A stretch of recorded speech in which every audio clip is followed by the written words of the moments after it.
Assalamualaikum warahmatullahi wabarakatuh. Alhamdulillah, assalatu wassalamu ala rasulillah, amma ba'd. Kaum muslimin yang dirahmati Allah subhanahu wa ta'ala, kembali kita membahas sosok seorang Gus yang kemarin majelisnya ini viral karena di dalam majelisnya itu dicampur dengan dangdutan. Kemudian biduannya joget dan nyanyi-nyanyi di tengah jamaah bapak-bapak. Dan kali ini ada lagi video yang menarik dari sosok Gus ini, ya, menarik untuk kita bahas lagi, di mana ada video dari Gus ini yang entah ini sedang berada di mana, kemudian dikawal banser, bahkan bukan hanya dikawal, tapi benar-benar dipagar betis supaya aman dari sentuhan-sentuhan tangan yang ingin menyentuhnya. Dan yang membuat video ini jadi lucu bagi kami ya, ada captionnya ya. Di captionnya itu yang menjadi lucu. Coba kita simak langsung videonya.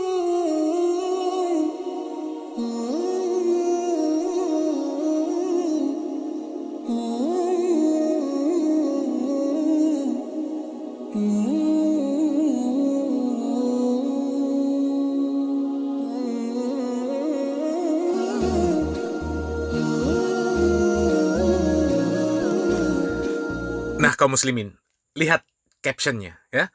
Captionnya itu sangat-sangat menggelikan. Terima kasih Tuhan sudah menurunkan walimu yang bisa merangkul garangan seperti kami. Garangan itu nama binatang, kaum muslimin. Jadi mereka, jamaahnya, mengaku bahwa mereka ini adalah garangan. Na'udzubillah min dzalik, ya.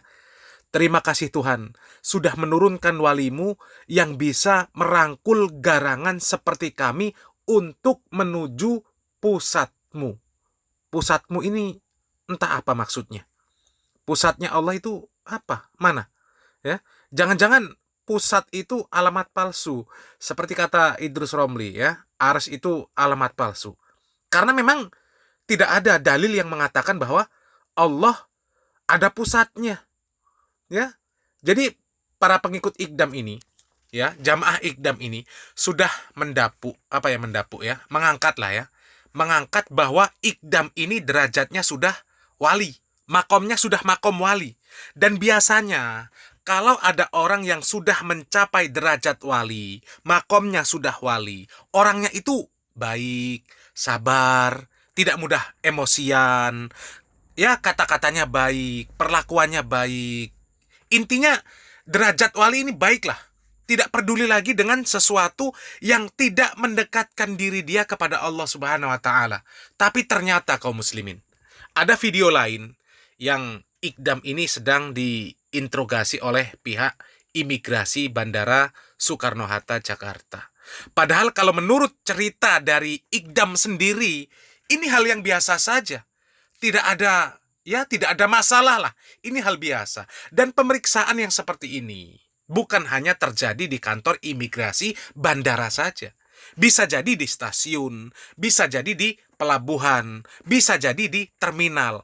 Kalau memang ada orang yang mencurigakan, ya, bagi petugas itu mencurigakan, maka wajar kalau kemudian dipanggil, diperiksa atau diinterogasi.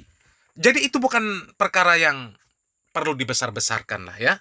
Coba kita langsung saja simak videonya. Ada salah satu petugas imigrasi Jakarta, yang Jakarta.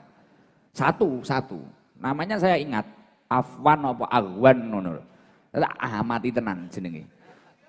Pertama sadurunge niku semuanya penak. Jadi kita itu, paspor kita itu, visa kita itu distempel sedaya Om Jun. Dak. Kula wis penak. Duka ngerti prejengane Jibor ora yakin apa ngerti prejengan kula apa ngerti prejengane lek dalan aku gak paham. Tiba-tiba ada satu petugas imigrasi Jakarta. Iki ngene. Mau kemana ini? Mau ke Taiwan. Ngapain ke Taiwan? Lah iki takoni ngono ki yo bingung, he? Kuwi cara ngono wis nangis tenan. Mesti nangis tenan kuwi wisan. Aku wis budrek, aduh iki masalah teko iki. Saudara anu mek meneng ning burine ning ngene. ning wis lekas gudrak nglesot ning ngesor. Linggo. Lek dalan roh ning budrek. Waduh, ning wis ceklek ketoke. Padahal ning inggih watake wis ngoten niku. Pokok kesel ya wis ning dieng nglesot ngono ae. Ora ngawaki ngoten iki paling ya kesel. Lek dalan budrek. Nah, kaum muslimin, ini kan cerita kejadian yang biasa saja lah. Dan kalau si Ikdam ini mau menyadari, ya, mau menyadari dari kejadian yang dia ceritakan ini, artinya dirinya itu tidak dikenal di bandara, tidak dikenal di sana. Dan ketika ada orang lokal mau terbang, tujuannya mau ke luar negeri, wajar kalau kemudian petugas itu menanyakan tujuannya kemana, kelengkapan dokumennya mana, mau apa tujuannya ke luar negeri, ya. Kenapa bingung? Ini kan perkara biasa, perkara remeh lah. Kalau mau mengibaratkan ketika di masa pandemi, ya, di masa pandemi seperti kemarin, itu hal biasa. Kalau mau kemana-mana kemudian ditanya kelengkapan dokumen, ditanya keterangan sehat, ditanya kartu vaksin, ditanya swab, tujuannya kemana, ya, itu biasa. Kenapa harus bingung? Kok kayak orang yang tidak pernah pergi kemana-mana, ya? Coba kita lanjutkan lagi bagaimana cerita dari si Ikdam ini. Terus akhirnya mau kemana ke Taiwan? Aku ya omong karena visa kita itu kan visa kerja. Daripada nanti kita itu kayak Mas Percil, kayak saudara Percil, aku di penjara ning kono kan ra lucu. Iya toh? Iya toh? Visa aku visa kerja to wi. Visa aku visa kerja nek gak kleru ngono. Karena kan mulai aku mesti untuk angpau kuwi. Nah, itu nanti daripada jadi masalah. Akhirnya aku omong kunjungan kerja, paling bahasa kuwi ya kleru. Bahasa kuwi paling ya kleru. Lah aku yo gak paham.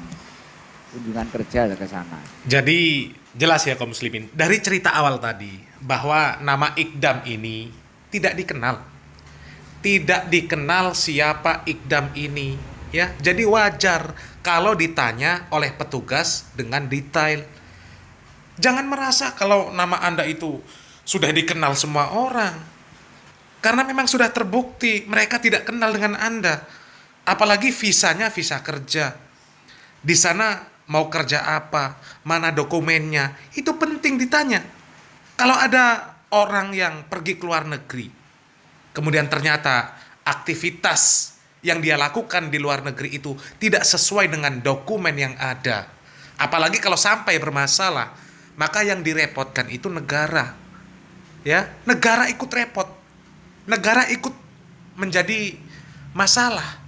Bukan menjadi masalah pribadi Anda, ya. Gitu, Mas ya. Mas Ikdam. Pulangnya kapan? Wah, akuan. Getak sitok kuwi. Kanca-kancane iki biasa, yo mek sitok kuwi macak sangar tenan. Cara kene pas terus bar kuwi aku dikenekne. Kenapa loh? Barno aku sing curigane digini kan kula niki. Krana kan wis distempel sandinge. Tiba-tiba lihat paspor saya itu gini, dia bilang gini, kemarin sudah kesini toh kamu? Loh kapan? Lah aku ya plonga-plongo kapan iki? Loh belum, saya itu kesini ya baru ini. Loh kemarin kamu sudah kesini. Iki kapan toh Wan? Tenku tak adai wengko aku. Iya toh? Nah kaum muslimin, dari apa yang disampaikan oleh Gus Ikdam ini, kan jelas bahwasanya si Ikdam ini memang tidak dikenal di bandara. Jadi wajar kalau kemudian ditanya dengan detail. Itu bentuk kehati-hatian petugas. Jangan sampai terjadi masalah ke depannya nanti. Dan itu hal biasalah, ya. Kemudian kata-kata terakhir dari Ikdam ini yang mau membungkus petugas, itu kan bahasa yang tidak baik lah. Bahasa yang tidak pas dikeluarkan oleh seorang Gus, seorang pendakwah, apalagi yang sudah didapuk sebagai waliullah. Masa wali seperti itu? Kalau memang wali, apalagi wali itu biasanya memiliki karomah, ya mudah sajalah. Seperti cerita wali yang kemarin kami sempat angkat. Ya, pesawatnya bisa mundur karena walinya ketinggalan. Ya siapa tahu karena kewalian Gus Ikdam, kemudian petugas yang ada di bandara itu jadi tidur semua. Jadi bisa masuk pesawat tanpa banyak pertanyaan, tanpa banyak pemeriksaan. Bahkan tidak ditanya, tidak diperiksa, langsung masuk saja. Ya.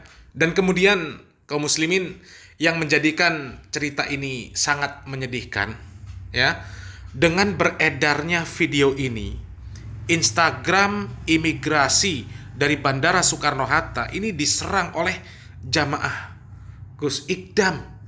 Di sana komentar yang kasar, komentar yang kotor, ditulis, diposting, na'udzubillah min dalik. Tidak wajar lah kalau hanya masalah yang seperti ini, kemudian sampai mengeluarkan perkataan-perkataan yang tidak baik. Katanya majelis Sabilut Taubah, yang isinya jamaahnya preman-preman, orang-orang yang rusak, yang ingin bertaubat. Kalau taubat ya tinggalkan perbuatan-perbuatan yang kasar, ya. Bahasanya itu diperhalus, perilaku disantunkan. Begitu juga dengan Gus Ikdamnya. Nasihati jamaahnya yang baik, diajak untuk sabar, bahwa orang hidup itu pasti menemui masalah. Jangan malah memprovokasi jamaahnya. Sayang kalau majelisnya dinamakan Sabilut Taubah, tapi isinya orang-orang yang beringasan. Ya, itu sedikit masukan dari kami, dan alhamdulillah pihak imigrasi dari Bandara Soekarno-Hatta ini juga sudah menerbitkan keterangan yang sebenarnya untuk mengklarifikasi kejadian ini. Semoga Allah Subhanahu wa taala mudahkan kita untuk menjadi orang-orang yang baik di hadapan Allah Subhanahu wa taala. Salam waras, salam akal sehat. Barakallahu fikum. Wassalamualaikum warahmatullahi wabarakatuh.